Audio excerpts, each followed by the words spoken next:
नमस्कार दोस्तों, स्वागत है ग्लोबल चर्चा में। आज हम बात करेंगे इजराइल द्वारा कतर की राजधानी दोहा में किए गए एयर स्ट्राइक और उससे आगे के घटनाक्रम के बारे में।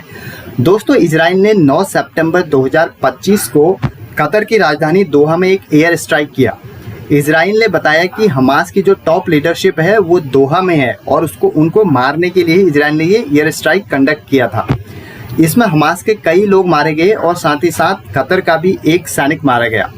उसके बाद कतर के आमिर मीडिया के सामने आए और उन्होंने बताया कि कतर की संप्रभुता पर एक हमला है। जब हम बात करते हैं, इजराइल और कतर दोनों के ही अमेरिका के साथ बहुत अच्छे संबंध हैं। अमेरिका का कतर में सबसे बड़ा एक मिलिट्री बेस है। वहीं से अमेरिका सारे के सारे जो एंटी टेररिस्ट ऑपरेशन है नियर बाई स्टेट्स में और कंट्रीज में यहीं से चलाता है और यहीं से कंप्लीट करता है।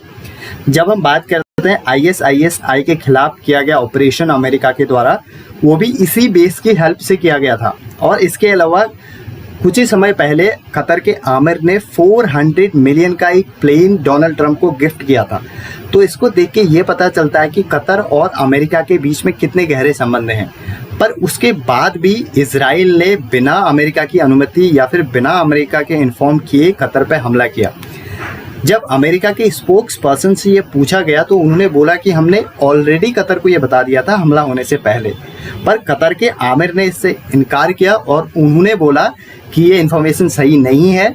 हमला करने के 10 मिनट बाद हमें ये इन्फॉर्मेशन दी गई। दोस्तों, इसके बाद कतर काफ़ी गुस्से में है। कतर के आमिर ने कई कंट्री के फॉरेन मिनिस्टर्स से उनसे बात की है और साथ ही साथ उन्होंने अचानक एक आपातकालीन मीटिंग बुलाई, जिस मीटिंग में OIC और GCC के मेंबर सारे के सारे मैक्सिमम कंट्रीज शामिल हुई, जिसमें पाकिस्तान भी है। जब हम बात करते हैं GCC, तो ये है आपका गल्फ कोऑपरेटिव काउंसिल, जिसके टोटल 6 मेंबर्स हैं और ये मेंबर हैं आपके सऊदी अरब, UAE, कतर, कुवैत, ओमान और बहरीन। ये सारे के सारे जो हैं अरबिक कंट्रीज हैं। जब हम बात करते हैं OIC की, तो इसको बोला जाता है ऑर्गेनाइजेशन ऑफ इस्लामिक काउंसिल, जिसमें टोटल 57 मुस्लिम कंट्रीज हैं और जिसका पार्ट पाकिस्तान भी है। बट पाकिस्तान GCC का पार्ट नहीं है। जो ये मीटिंग हुई थी आपातकालीन, इसमें कई देशों ने इस बात पे जोर दिया कि किस तरीके से वो एक नाटो की तरह एक सैन्य संगठन बना सकते हैं, यानी कि एक ऐसा सैन्य संगठन जो मुस्लिम सैन्य संगठन हो, वो एक कलेक्टिव तरीके से फाइट करे उन सारी कंट्रीज के साथ में जो किसी भी इस संगठन के अंदर किसी भी कंट्री के ऊपर आक्रमण करते हैं। इसको नाटो की तर्ज पर बनाने के लिए प्रयास किए जा रहे हैं, यानी कि अगर आप किसी भी एक कंट्री पे हमला करेंगे तो सारी की सारी कंट्रीज पे हमला माना जाएगा जो भी इस सैन्य टुकड़ी के पार्ट होंगे। अभी जो नाटो है वो कम्प्लीटली वेस्ट और यूरोप पर आधारित है और मुस्लिम जो OIC है, यानी कि जो रिसेंटली जो मीटिंग हुई है, वहाँ पे कुछ मुस्लिम कंट्रीज ने बोला कि उनको भी एक ऐसा ही संगठन चाहिए जिससे कि वो इजराइल के विस्तारवादी और एग्रेसिव नीति को रोक सकें। उसके बाद UN की ह्यूमन राइट्स काउंसिल में भी एक मीटिंग हुई, जिसमें कई देशों ने इजराइल की निंदा की और इजराइल का समर्थन नहीं किया। वहाँ पे एक कंट्री इंडिया भी था।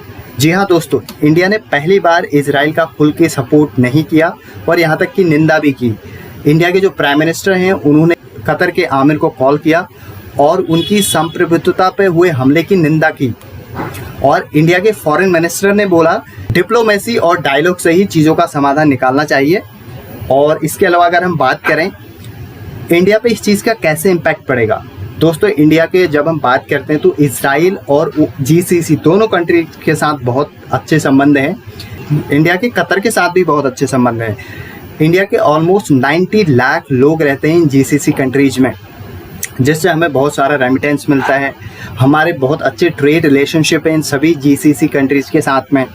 और वहीं जब हम बात करते हैं इजराइल की, तो इजराइल से हमें मॉडर्न टेक्नोलॉजी, जैसे कि हमारे कल्टीवेशन से रिलेटेड कुछ टेक्नोलॉजीज़ हैं या फिर हमें कुछ अत्याधुनिक रडार सिस्टम है, डिफेंस इक्विपमेंट्स है, ये सारी चीज़ें हम इजराइल से इंपोर्ट करते हैं। तो हम कभी भी नहीं चाहेंगे कि इजराइल या फिर अन्य जो GCC कंट्रीज़ हैं उनके साथ हमारे संबंध बिगड़े।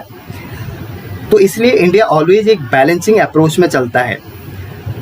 और दोस्तों, जब हम बात करते हैं इस घटनाक्रम के बारे में, तो अगर फॉर एग्जांपल मान लीजिए 1 मिनट के लिए एक ऐसा मुस्लिम सैन्य ऑर्गेनाइजेशन बन जाता है नाटो की तरह, जो कि ये समझता है कि किसी एक देश पे किया गया हम इससे इंडिया पे काफ़ी इम्पैक्ट पड़ेगा, क्योंकि पाकिस्तान भी इस ग्रुप में शामिल है और आए दिन इंडिया और पाकिस्तान के बीच में कई बार कॉन्फ्लिक्ट होते रहता है। तो इसको देख के इंडिया को अचानक से अपना जो जियोपॉलिटिकल गोल है, जो अप्रोच है, उसको चेंज करना होगा, उसमें आमूलचूल परिवर्तन करने होंगे। इसके अलावा दोस्तों, जब हम बात करते हैं 2020 में एक अब्राहम अकॉर्ड नाम से एक समझौता किया गया, जिसमें अरबिक कंट्रीज और इजराइल के बीच में आर्थिक, राजनीतिक और सुरक्षा से रिलेटेड मुद्दों को सामान्य करने की कोशिश की गई, जिससे कि इन देशों के बीच में जो है व्यापार बढ़े, आपसी सौहार्द बढ़े। बट इस घटनाक्रम को देख के ऐसा लगता है कि कहीं अरबिक कंट्रीज इस अब्राहम अकॉर्ड से पीछे न हट जाए। 2020 में बहरीन, बाद में आपका यूएई, मोरक्को और सूडान ने इस पर हस्ताक्षर किए थे। बट अगर इस तरीके से ये कॉन्फ्लिक्ट बढ़ता गया तो ये कंट्रीज अपने हैंड पुल आउट कर सकते हैं अब्राहम अकॉर्ड से, जिससे कि जो इजराइल और मिडिल ईस्ट है उसमें दोनों में दरार और ज़्यादा बढ़ जाएगी। दोस्तों, हम कभी नहीं चाहेंगे कि इजराइल या फिर मिडिल ईस्ट में अस्थिरता बनी रहे। इससे इंडिया के जो लॉन्ग टर्म गोल हैं या फिर जो हमारा ट्रेड है उस पर काफ़ी ज़्यादा इम्पैक्ट पड़ेगा। इंडिया लार्ज नंबर में LNG इंपोर्ट करता है कतर से, तो अगर कतर में युद्ध होता है या फिर लड़ाई बढ़ती है तो इससे इंडिया पे इसका नेगेटिव इम्पैक्ट पड़ेगा। दोस्तों, हमारे लिए घटना काफ़ी संवेदनशील है और जहाँ तक हम बात करते हैं इस हमले की, तो ये हमला सिर्फ दोहा और इजराइल के बीच में हमला ही नहीं है, इससे पूरी जियोपॉलिटिकल इम्पैक्ट पड़ता है। इससे कई देश प्रभावित होते हैं, जिसमें इंडिया भी एक मेन कंट्री है। सो दोस्तों, देखना होगा कि आने वाले दिनों में यह तनाव बढ़ता है या फिर इसको किसी या फिर कूटनीति से इस मामले को शांत किया जाता है। आज की वीडियो में इतना ही दोस्तों, मिलते हैं नेक्स्ट वीडियो में, तब तक के लिए धन्यवाद और नमस्कार।